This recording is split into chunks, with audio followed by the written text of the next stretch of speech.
Selamat pagi.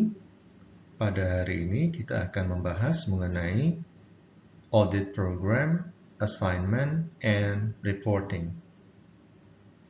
Program audit, penugasan audit, dan pelaporan audit.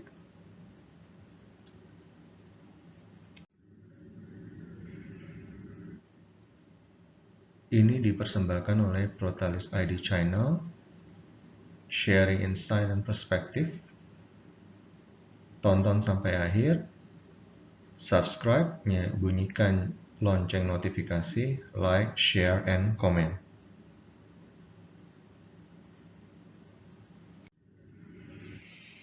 Apa itu audit program?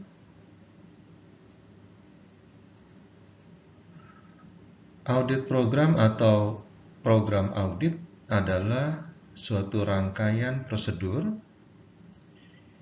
yang diikuti oleh auditor untuk sampai pada satu kesimpulan. Untuk audit laporan keuangan, kesimpulannya yaitu pemberian opini atas laporan keuangan.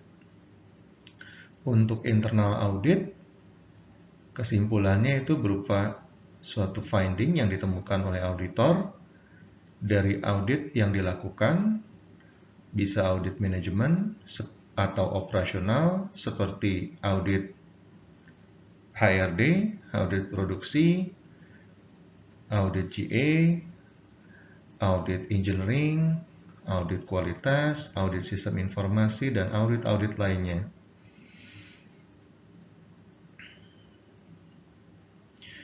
Audit program itu ditulis dan disiapkan oleh auditor untuk mendistribusikan pekerjaannya selama proses audit dilakukan. Jadi bentuknya tertulis. Nah, ini semacam seperti standard operating procedure yang dilakukan oleh auditor. Apa saja yang tertulis? Yaitu berapa banyak pekerjaan yang harus dilakukan, siapa yang melakukan porsi pekerjaan tersebut atau PIC-nya, berapa lama durasi waktu yang diperlukan untuk menyelesaikan pekerjaan tersebut. Audit program disusun oleh auditor, yaitu dengan memanfaatkan waktu luang auditor untuk menyusun prosedur audit secara tertulis untuk aktivitas-aktivitas audit yang dilakukan. Nah, audit program ini dilakukan bukan hanya pada saat penugasan, tetapi memang sudah dirancang untuk sebagai panduan auditor dalam menjalankan tugasnya. Tujuannya adalah agar tidak terburu-buru auditor melakukan segala sesuatunya. Misalnya ketika audit program baru disusun pada saat auditor akan melakukan penugasan audit, maka itu akan terburu-buru dan tidak optimal. Karena fokus auditor pada saat terdapat penugasan yaitu terjun ke lapangan untuk melakukan pemeriksaan, bukan menyusun audit program. Audit program sangat bermanfaat bagi auditor, khususnya bagi auditor junior, di mana ini sebagai panduan awal ia melakukan tugas-tugas pemeriksaan. Dan audit program ini tentunya bermanfaat juga bagi senior auditor agar ia juga dapat menjalankan tugas-tugas sebagaimana mestinya. Tugas-tugas atau prosedur-prosedur audit yang dijalankan agar tidak terlewatkan, maka audit program sebagai panduannya. Lalu audit program juga menjadi dasar review bagi supervisor, manajer atas kinerja yang auditor lakukan. Sehingga terdapat checklist bahwa ini sudah dikerjakan oleh si A, yang itu sudah dikerjakan oleh si B, lalu direview oleh supervisor atau manajernya.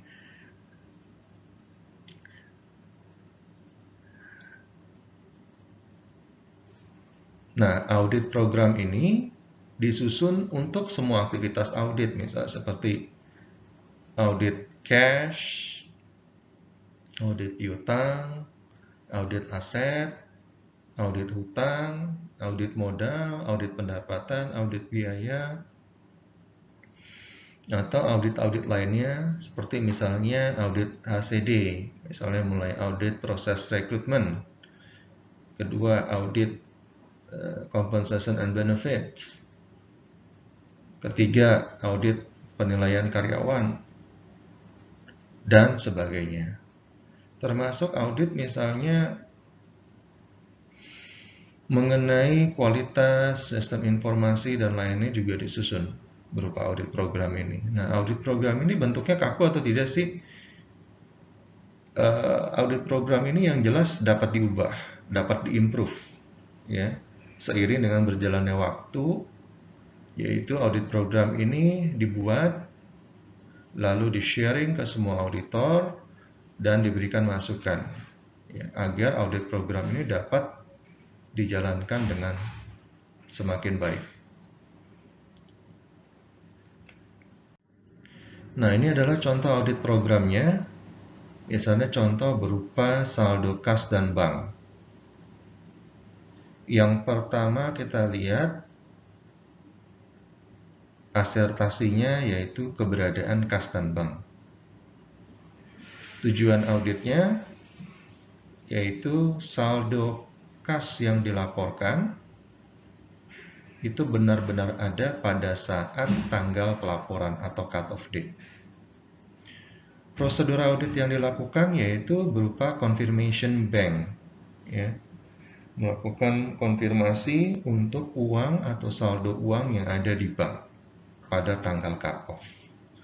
Nah, dari bank confirmation ini, bank memberikan konfirmasi atas saldo uang perusahaan di bank pada tanggal cut-off. Lalu auditor melakukan perbandingan antara saldo buku bank yang tercatat di perusahaan dengan saldo konfirmasi bank. Yang kedua, melakukan tes terhadap rekonsiliasi bank yang dilakukan oleh auditi. Nah, tes rekonsiliasi bank ini bertujuan untuk melihat apakah saldo-saldo antara perusahaan dengan saldo banknya memang ada transaksi-transaksi yang belum tercatat atau ada yang salah catat dan sebagainya. Yang ketiga, untuk fisik kas dilakukan verifikasi di kasir pada tanggal cut-off date untuk menunjukkan bahwa fisik kas memang ada sejumlah sekian dibandingkan dengan nilai buku kasnya. Yang kedua, asertasinya itu occurrence, kejadian. Tujuan auditnya yaitu penerimaan dan pembayaran yang tercatat terkait dengan periode audit memang transaksinya benar-benar terjadi. Nah, di sini auditor melakukan pengecekan terhadap supporting dokumen untuk penerimaan kas, cek untuk pembayaran. Tujuannya adalah untuk memastikan bahwa transaksi penerimaan dan pengeluaran kas selama periode berjalan yang merupakan objek dari audit memang benar-benar terjadi. Benar-benar transaksi yang bukan rekayasa. Yang ketiga yaitu completeness, kelengkapan. Tujuan auditnya, akun cash menunjukkan semua transaksi pada periode berjalan. Nah, di sini melakukan tes terhadap rekonsiliasi bank yang dilakukan oleh auditi setiap hari. Jadi kita melakukan tes, apakah memang seluruh transaksi memang sudah dicatat atau belum. Demikian pula untuk transaksi petty cash. Asertasi berikutnya adalah rights and obligation, hak dan kewajiban. Tujuan auditnya yaitu uang kas yang dimiliki oleh perusahaan dan tidak dibatasi untuk penggunaannya. Jadi memang menurut standar akuntansi memang uang kas yang ada di bank ataupun di petty cash itu memang tidak dibatasi penggunaannya dan dapat digunakan untuk kegiatan operasional perusahaan. Prosedur audit yang dilakukan yaitu melakukan bank confirmation. Nanti bank menyatakan bahwa memang tidak ada restriksi atas saldo bank perusahaan. Yang kedua, melakukan verifikasi cash ya, dengan kasir. Asertasi selanjutnya yaitu measurement atau pengukuran. Tujuan auditnya, penerimaan dan pembayaran cash dicatat dalam jumlah yang benar dan pada periode yang benar. Jadi sesuai dengan value-nya dan sesuai dengan tanggal terjadinya transaksi. Prosedur auditnya yaitu melakukan pengecekan terhadap supporting dokumen untuk memverifikasi jumlah nilai uang dari transaksi tersebut. Yang kedua yaitu melakukan pengecekan penerimaan kas dan pembayaran kas terakhir yang dicatat sebelum dan sesudah tanggal cut-off. Jadi di sini ada yang namanya tarik maju dan tarik mundur. Tujuannya adalah untuk memastikan bahwa transaksi-transaksi sebelum dan setelah periode audit memang itu benar-benar terjadi dan dicatat secara benar.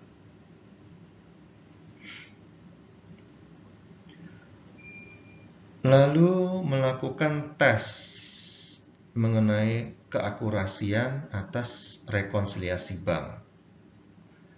Jadi memang rekonsiliasi bank yang disusun oleh auditi itu memang tetap perlu dilakukan tes. Apakah rekonsiliasi bank yang dibuat terdapat kesalahan, hitung, atau salah saji dan sebagainya. Ini sebagai langkah verifikasi auditor.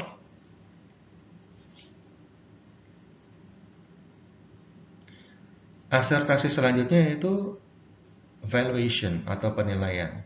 Tujuannya yaitu saldo kas di dalam laporan keuangan dinyatakan dalam jumlah yang benar. Artinya antara GL dengan laporan keuangan nilai uang cash itu dinyatakan secara benar.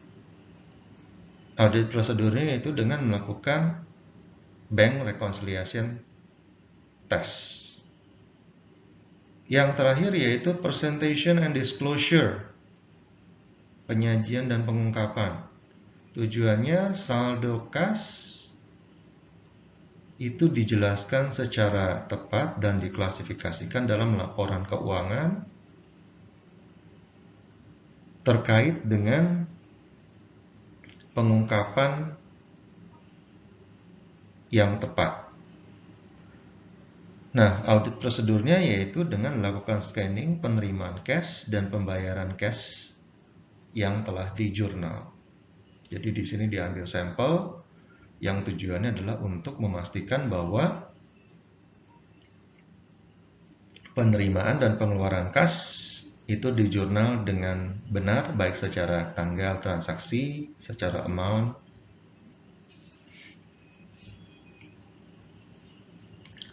Lalu kita lihat audit program Finished Good Inventory. Nah, tujuan untuk audit program Finished Good atau Inventory ini yaitu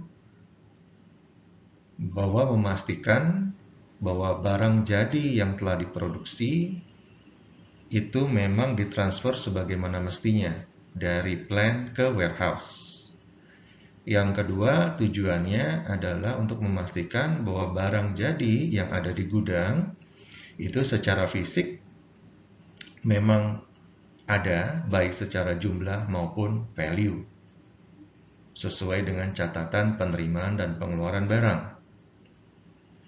Lalu barang jadi dari warehouse yang ditransfer ke cabang, baik itu barang dalam perjalanan maupun barang yang telah sampai di cabang perusahaan, itu juga dipastikan penerimaan dan pengeluarannya. Yang keempat, barang dari perusahaan, baik itu di gudang pusat maupun gudang cabang, yang dijual itu dipastikan pencatatannya.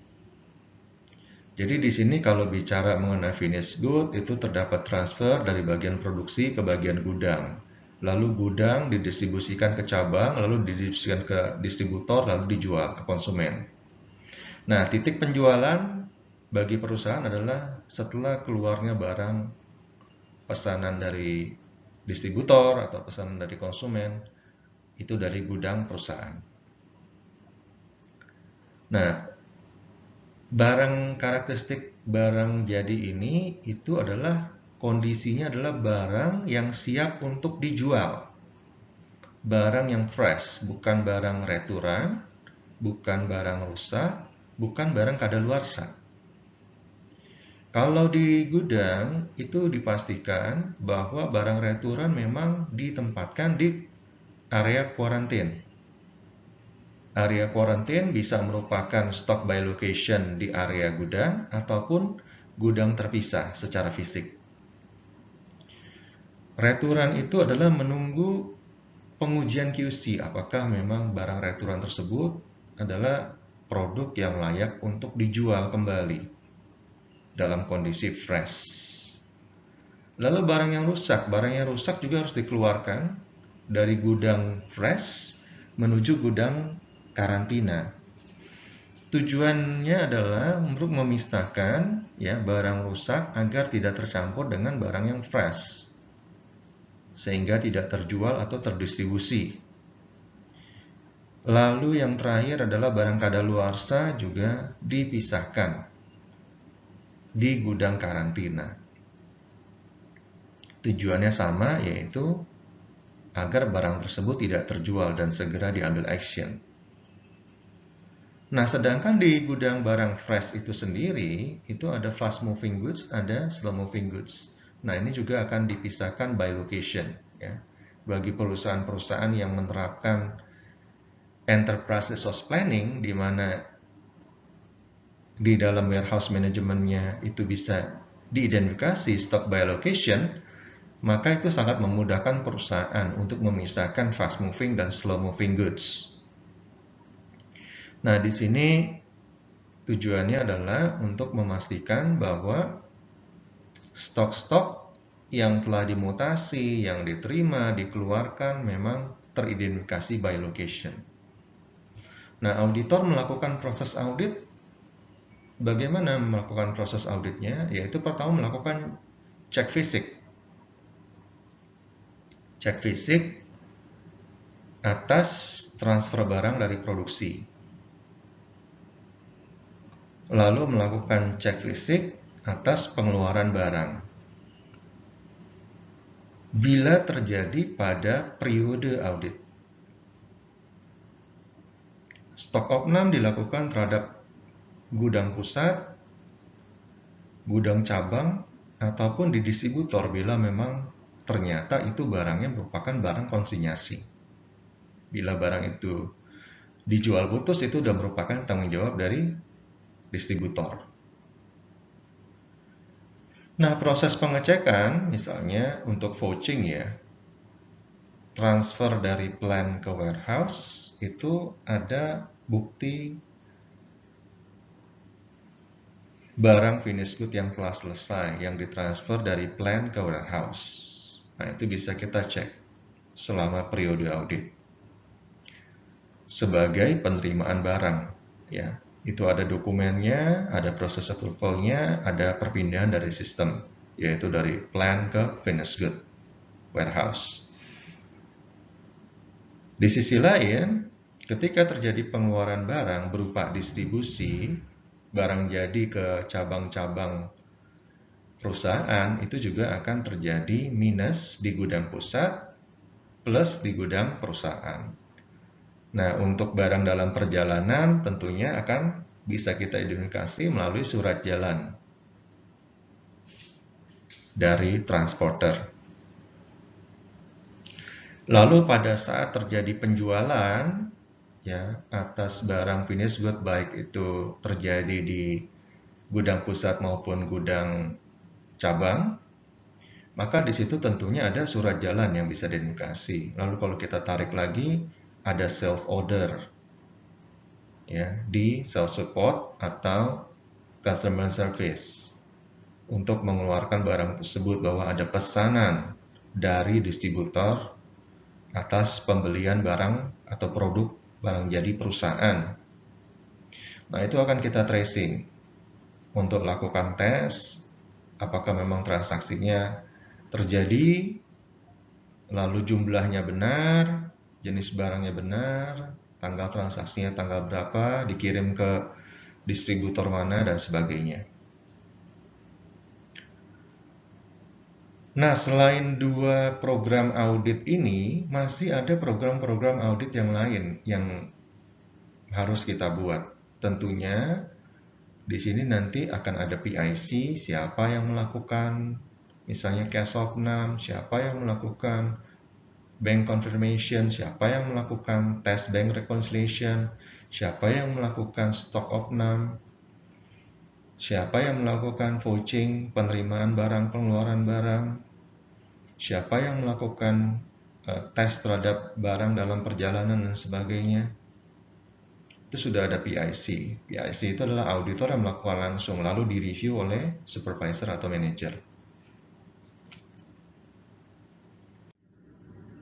Nah, setelah kita sudah ada program audit, dan kita balik lagi ke risk-based audit plan, di mana kita sudah ada schedule untuk penugasan audit.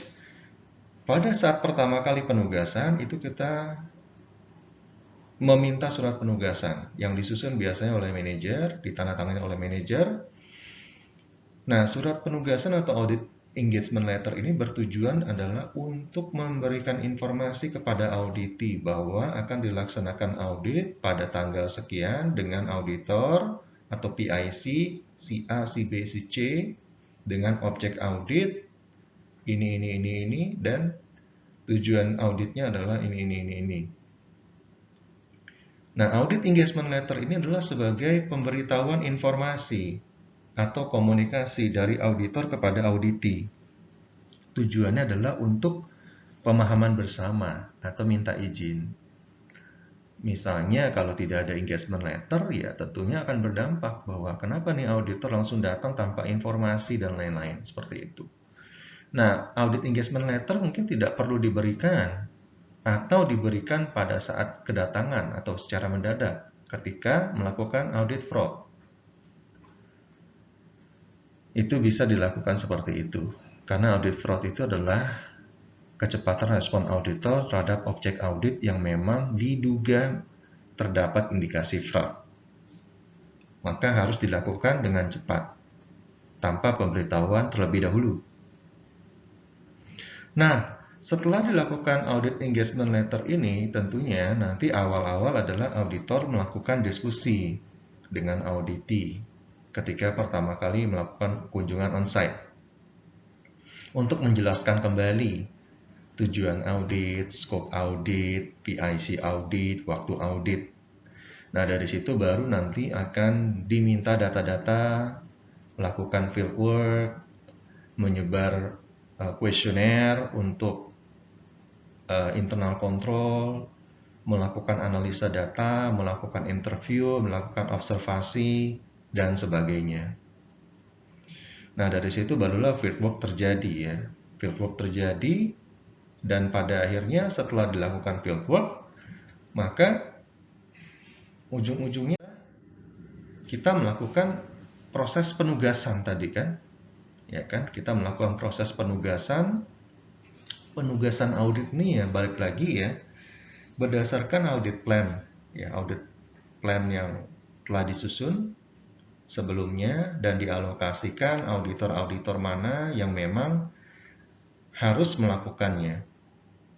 Ya, jadi dalam satu tim itu ada senior auditor, ada junior auditor, sehingga bisa termix dari segi kompetensinya. Dan juga alokasi waktunya memang sudah dirancang. Misalnya alokasi waktunya dilakukan seminggu, 2 minggu, dan sebagainya. Tergantung luas atau tidaknya audit yang dilakukan. Lalu memang di dalam alokasi staff ini, itu memang tadi sesuai dengan kedalaman tingkat audit ya. Tingkat audit yang memerlukan investigasi yang mendalam tentunya membutuhkan waktu dan jumlah staf yang cukup.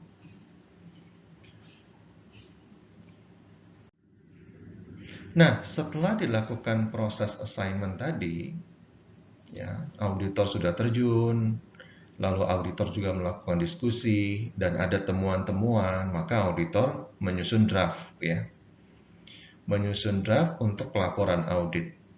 Draft pelaporan audit ini tujuannya apa? Sebagai informasi pemberitahuan bahwa auditor menemukan finding, ya, menemukan sesuatu yang tidak sesuai antara kondisi dan kriteria.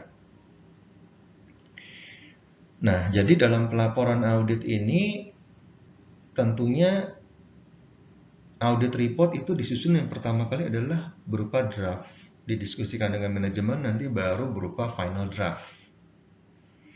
Nah, karakteristik laporan audit yang baik itu yang pertama, laporan auditnya harus lengkap dan akurat. Lengkap maksudnya menyajikan semua fakta yang dibutuhkan oleh auditi untuk memahami adanya finding, lalu akurat bahwa laporan audit itu menunjukkan data-data yang akurat dari hasil investigasi atau pemeriksaan yang dilakukan oleh auditor. Laporan audit juga harus meyakinkan. Nah, meyakinkan di sini artinya tidak terdapat bias ya. Laporan bias itu tidak menyatakan secara jelas. Misalnya contohnya, ada kata-kata menggunakan kata-kata mungkin, banyak, semua, sedikit, itu kata-kata yang tidak meyakinkan gitu. Karena tidak menjelaskan kuantifikasi angka atau firm dari temuan tersebut. Nah, itu harus dihindari dalam laporan audit. Laporan audit juga harus jelas, ya, tepat dan balance atau seimbang. Jadi laporan audit tidak melulu menyajikan hal-hal negatif, tapi juga bisa menyajikan hal-hal yang positif. Bila memang ternyata temuannya positif, auditor sudah melakukan improvement, atau ternyata memang tidak ada temuan, apa yang dilakukan oleh auditi memang sudah dalam kondisi yang baik, ya, itu bisa disajikan. Tujuannya adalah agar laporan audit itu tidak sebagai sumber atau bahan pencari kesalahan yang menyebabkan auditi itu merasa dicari-cari kesalahannya gitu. Padahal tujuan audit adalah untuk melakukan improvement, memberikan value added bagi auditi dan manajemen dalam review kegiatan operasionalnya. Lalu laporan audit ini harus konstruktif, bersifat konstruktif membangun, yaitu dengan memberikan rekomendasi-rekomendasi yang applicable dan feasible, sehingga improvement dapat dijalankan oleh auditi. Laporan audit ini juga memberikan nilai tambah bagi perusahaan maupun auditi dalam menjalankan kegiatan operasionalnya. Dan draft dari laporan audit ini itu ditujukan kepada perusahaan, ya, khususnya tadi PIC-nya jelas, sebelum didistribusikan sebagai final report.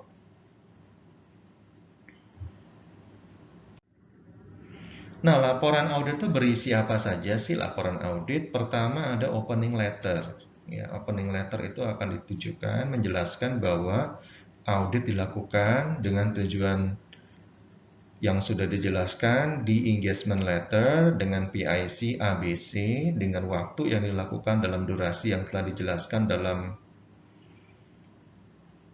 assignment letter. Scope audit juga dijelaskan di sana dan temuan summary. Lalu laporan audit itu ditandatangani oleh audit manager. Laporan audit itu ditujukan ke siapa sih? Laporan audit itu ditujukan kepada auditee, ke CEO atau jajaran direksi, lalu CC ke komite audit, direktur audit, dan juga jajaran komisaris. Di satu sisi jajaran komisaris, komite audit, dan departemen audit adalah bagian dari pengawas, jajaran direksi itu bagian dari pengelola yang dijadikan objek audit. Sehingga nanti pelaporan itu bersifat konfidensial dan ditujukan hanya untuk orang-orang yang terkait dengan pelaporan tersebut. Tidak disebarluaskan ke pihak-pihak yang tidak berkaitan. Nah, audit membernya juga disebutkan tujuannya adalah agar tahu siapa PIC yang melakukan proses audit, sehingga nanti pada tahap follow up nanti akan jelas. Lalu pada tahap yang kedua adalah laporan audit inti. Laporan audit inti itu berisi kondisi, kriteria, sebab, akibat, rekomendasi, tanggapan manajemen, dan follow up. Ya. Kondisi atau disebut temuan. Kondisi ini adalah menggambarkan fakta-fakta yang diperoleh auditor, analisa-analisa, hasil observasi dengan kuantifikasi, jelas nilai uangnya, jelas jumlah kuantitasnya, jelas PIC yang bertanggung jawab, jelas waktu terjadi transaksinya. Itu diungkapkan di dalam kondisi audit. Jadi kondisi audit ini tadi sudah dijelaskan dengan didukung oleh data-data. Kenapa kok audit finding itu dinyatakan di sana? Karena audit finding itu tentunya ketika kita bandingkan dengan kriteria, itu tidak sesuai dengan standarnya. Nah, kriteria itu apa sih? Kriteria itu bisa berpatokan kepada SOP, standar, regulasi, undang-undang, kebijakan, dan sebagainya. Jadi auditor berpatokan pada referensi-referensi yang terkait. Dan kondisi itu adalah satu aktivitas yang dijalankan oleh auditee yang tidak sesuai dengan referensi tersebut, sehingga merupakan audit finding. Setiap melakukan pelaporan audit itu harus jelas kriterianya, dan harus jelas pula kondisinya, karena itu merupakan dasar pelaporan audit. Nah, dari kondisi itu akan diidentifikasi apa penyebab terjadi kondisi tersebut dan apa akibat dari kondisi tersebut. Tujuannya adalah sebab akibatnya untuk menjelaskan kepada auditee bahwa harus terdapat rekomendasi improvement yang dilakukan oleh auditee ke depannya. Baik itu bisa berupa pengendalian internal control, perbaikan produktivitas, perbaikan sistem dan prosedur, dan sebagainya. Nah, di tahap rekomendasi, rekomendasi ini dirancang oleh auditor kepada auditee yang sifatnya applicable, yang feasible dijalankan oleh auditee. Nah, sehingga pada saat dilakukan komunikasi antara auditor dan auditee pada saat membahas draft audit report, itu bisa terjadi diskusi. Ya. Apa saja rekomendasi yang applicable dan feasible untuk dilakukan oleh auditee. Sehingga rekomendasi auditor bisa diimprove ya di sisi sana, atau mungkin apa tanggapan auditor terhadap temuan tersebut. Kita bisa identifikasi temuan menjadi misalnya hanya observasi, hanya minor, major, atau itu merupakan satu hal yang memang sangat kritikal, misalnya terjadinya fraud. Nah, dari hasil draft report itu tentunya nanti akan disusun finalisasi audit report yang akan didistribusikan ke pihak-pihak yang berkepentingan tadi. Ya.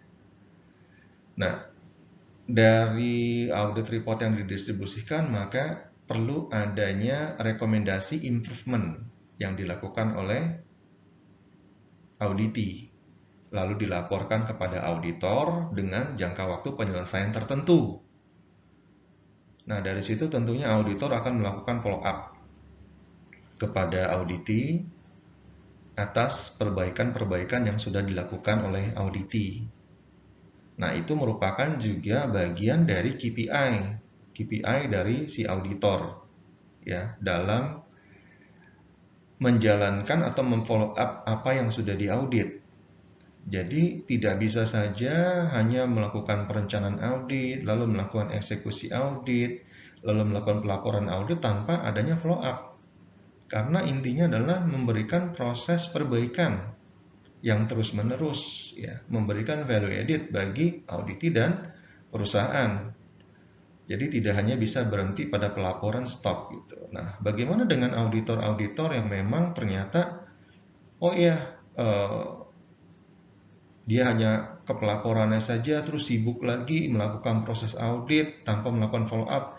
Nah, itu tentunya kinerjanya jelek ya. Karena di dalam KPI auditor nanti akan ada yang namanya close finding.